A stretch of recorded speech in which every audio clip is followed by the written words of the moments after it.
In today's AP Chemistry review lesson, we're going to look at acid-base titration, specifically how to use lab data to calculate the concentration of an unknown compound.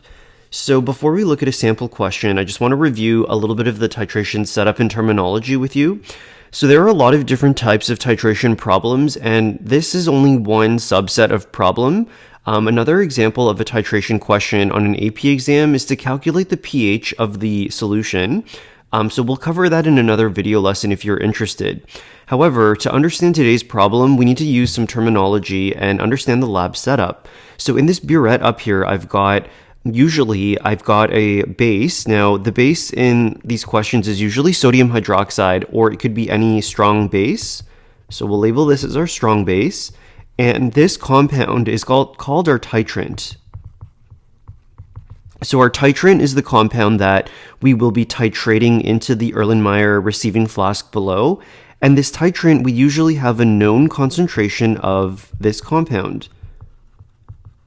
And we also are going to determine the volume. So the volume is also going to be known when you do the titration. Whenever you reach the end point, however much base you used, that will determine my volume of my titrant.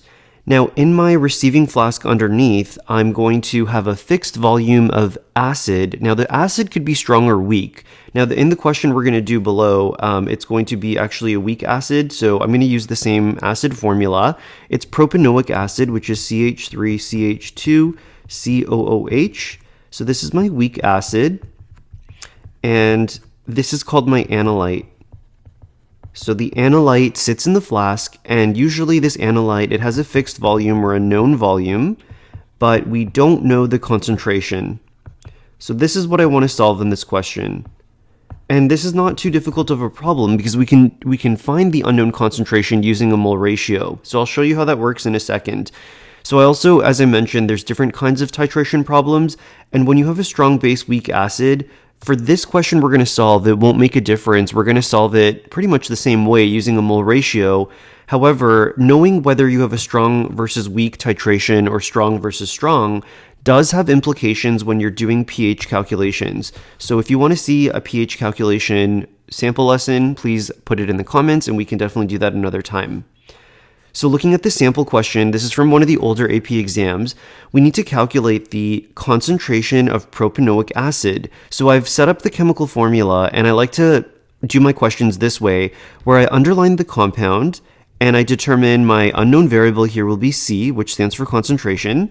And then I'm going to look through, this is quite a lengthy question. I need to look through this content to figure out, well, what other variables do I know?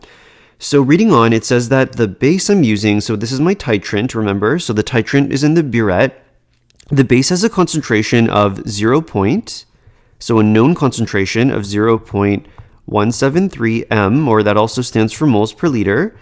And the student is using 25 milliliters of a volumetric pipette to deliver the acid into a flask. So what that means is, if I go back to my diagram, this would represent 25 milliliters that was delivered there. So that a volumetric pipette is very, very accurate.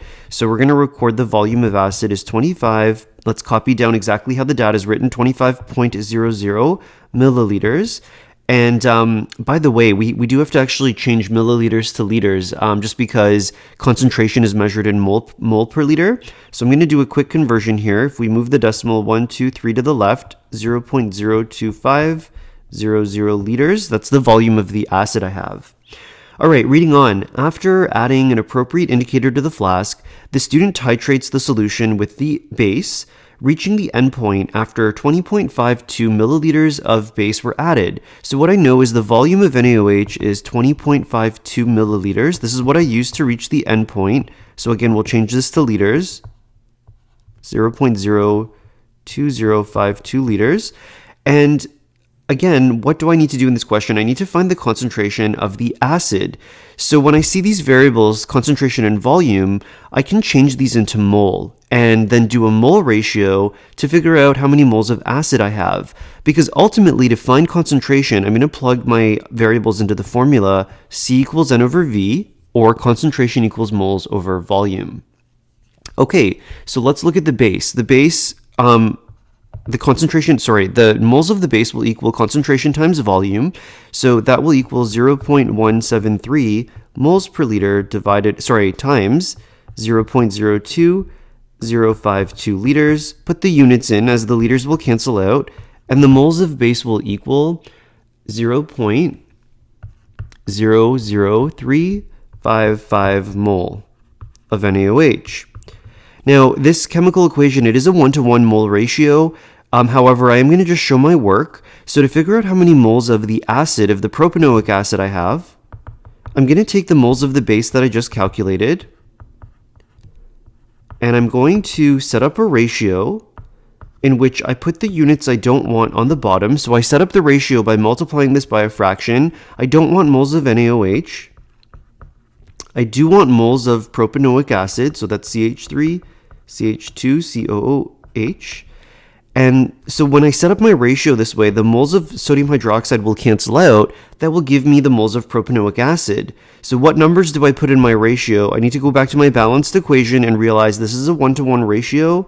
And so again, the answer is the same thing, but it's good to show your work. So the moles of acid is also 0.00355 moles of CH3, CH2, COOH. All right, great. Now that I have moles and volume, we're going to plug these values into our concentration formula and convert this into our concentration, so our final answer. So I'm running out of space, so I'm just going to write it over here. Concentration of the acid equals 0.00355 mole divided by 0.025 liters. The concentration will equal 0.142 moles per liter. This is my final answer for the concentration of acid, rounded to the correct significant digits. Although I'm given 4 sig digs in the volumes, I'm given 3 digits in my concentration, so I'm going to reflect my answer to the lower number of significant digits to reflect what I was given. All right, that's how we solve a unknown concentration problem, and there's so many more types of titration problems to look at. Please put any questions you have in the chat, and if you want to see a pH question, please also put that in the chat. Thanks for watching and have a good day.